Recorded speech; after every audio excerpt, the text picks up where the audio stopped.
Okay, good afternoon. First of all, I want to welcome you all and thank you for coming here on short notice. Today I want to talk real briefly about the rock throwing series of attacks we've had on our freeways, primarily the 35 freeway that's been going on now for about a year and a half.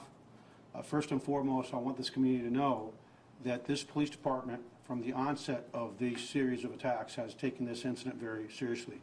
We have dedicated approximately 15,000 hours, I'll say again, 15,000 hours of investigative time to trying to identify, capture, and refer to prosecution the person or persons responsible for these callous, cowardly attacks on innocent motorists here in the city of Austin and the Austin area.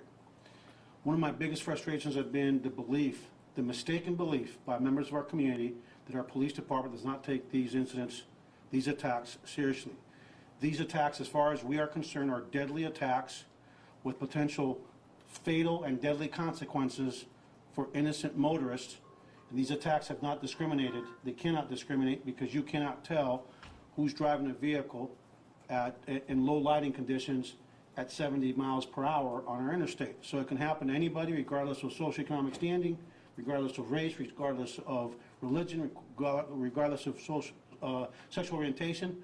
So it's something that can impact anybody. So I want to make sure that people understand that we take it seriously, that we're aggressively utilizing every investigative tool at our disposal to identify the personal persons. Secondly, I'm very upset that at one point information was provided to the media that the Austin Police Department was utilizing cameras in the area where these attacks were happening. And guess what happened after we confirmed that and after the media reported that? The attacks and the location of the attacks had been centralized in one area of the city, have moved south. So we are not going to talk after today anymore about this investigation. We are not going to talk about our methods. We're not going to talk about our progress, other than to assure this community that the Austin Police Department is very aggressively pursuing all leads, and most importantly, that I am on the belief that we will capture the personal persons responsible. Lastly, one of the things that is my greatest hope is that we are able to accomplish our mission to capture the personal persons responsible for these callous, cowardly attacks before somebody gets killed. Because sooner or later, my biggest fear is a person or persons will be killed out of a chain of events that will occur when somebody gets a projectile thrown at them at a high rate of speed on a high rate freeway. But let me just say this as well. This is not a simple set of circumstances to investigate. Imagine how difficult it is to investigate crimes that occur in a fraction of a second, this quickly, with very little witness information. One of the things that we need the public to do for us is this. If you are a victim of this type of attack, do not go home and call several hours later or wait till the next day. It is critical that if you are a victim, that you pull over to a safe location, but immediately call 911, because we want to be able to respond quickly, we want to respond aggressively, and we want to respond as many assets to the area of the crime, the area north and south of the crime, so we can set up a dragnet and try to get as much intelligence as we can when an incident occurs. So again, to the public, if you are a victim, please do not go home, please do not wait, please do not let a minute of time go by before you call 911 and put us on notice so we can respond aggressively to look for the suspect. The last thing I will tell you today is I'm very grateful to the Greater Austin Crime Commission that today has agreed to provide a $10,000 reward.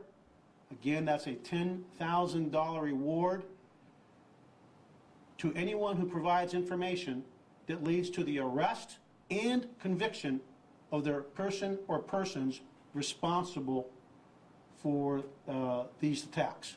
Again, that's a $10,000 reward for information leading to the arrest and conviction of the person or persons responsible for these attacks. I want to just say to the Crime Commission, whose members are great advocates for the public safety community, great supporters of the Austin Police Department and first responders throughout Austin and Central Texas. I want to say thank you. I approached them, and without hesitation, they have agreed to provide $10,000 for the information leading to the arrest and conviction of the person or persons responsible for this. Somebody out there, the thing about criminals, somebody's getting their jollies out of victimizing innocent people, out of terrorizing a community. Somebody out there knows something, and I urge you to step forward, not just for the $10,000, but I urge you to step forward and say something before somebody is killed. We know we've had 2 individuals already seriously injured, and the last thing we want is the blood and the loss of life because someone did not make the right choice by stepping forward. So if you're listening to me and you have information, know that there's a $10,000 reward, but greater than that, you have a moral obligation and a duty to your fellow human beings to come forward with information to put this person where they belong, behind bars. So with that, I will open it up to any questions. Oh, yes.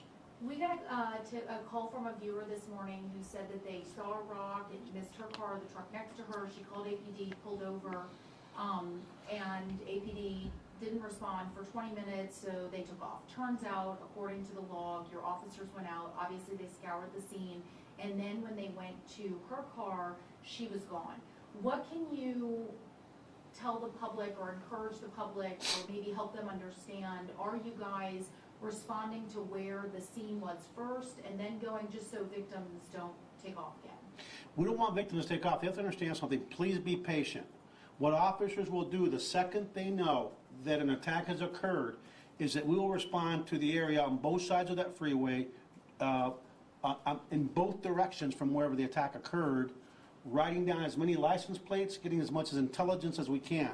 The key for us, because quite frankly, most people will not be able to see where a rock came from, right, at 70 miles per hour, and in many cases, high rate of speed and poor lighting, they're not going to know where that rock came from.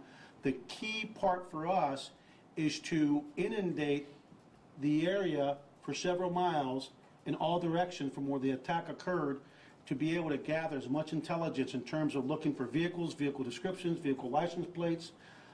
So that will be our #1 priority unless somebody's seriously injured. Now obviously render aid to the injured party would be a priority. But that's what they need to understand, is that the second we get that notice, we will be setting up a very quick, wide dragnet to gather as much intelligence as we can. And if the person or persons responsible for this hears my voice, know this: we're not going to rest, and we're going to catch you. I guarantee you we are going to catch you. I've been in this business long enough to know that idiots like this, sooner or later, will get caught. And my only hope is that they get caught before somebody gets killed. I'm being told from the newsroom that information about cameras was released November 6th at a press conference. If you didn't want it out, why was it discussed at that? You know what? I'm not going to address that. Obviously, it would not have been my preference. My understanding was that a news crew found some folks from another organization on the freeway. That started a conversation, and the decision was made when we were asked to confirm what some other agency, some other entity that's not the Austin Police Department had told the news whether we're using cameras. My understanding is that we confirmed it because we didn't want to mislead. My preference as a police chief would be that we cannot allow public pressure to dictate what we release. We can't do that. It's not in the best interest. Our job is to bring criminals to justice and justice to their victims, not to appease public opinion or public pressure. I mean, I think it's pretty ridiculous for people to think that a police department that maintains the fastest growing city in the nation, with the most special events of any city that I can think of, with the hardest drinking culture, such a lean organization somehow keeps this city, as it relates to violent crime, the second safest big city in the United States of America. If that doesn't speak as to the incredible dedication of the men and women of the Austin Police Department to the safety of the people we serve, I don't know what will. So That was a mistake. We should have never confirmed it. I would have never confirmed it. But it is what it is. We have to move forward. I can tell you that we are using every technology and every investigative tool at our disposal to bring this person or persons responsible to justice. Do you know of another city that's dealt with this problem at this large? I can tell you, I came from Los Angeles, where over the years we had situations where when I was assistant chief there, we were dealing with shootings on the freeway, one after the other. It was very difficult to make cases because you don't even know what you've been hit from. You don't know where it came from. It happens so quickly. One of the things that I would like to see in the future is having all of the cameras on the freeway actually record and capture video. That is something that my team is starting to put together. People talk about Big Brother this and Big Brother that, and we shouldn't have cameras. Well, here's the deal. When you have people that will end up doing the things people like this, that throw projectiles at people and people that will shoot at people on freeways, we don't look at video unless we have a reason to. And when you're in a public place, you don't have an expectation of privacy.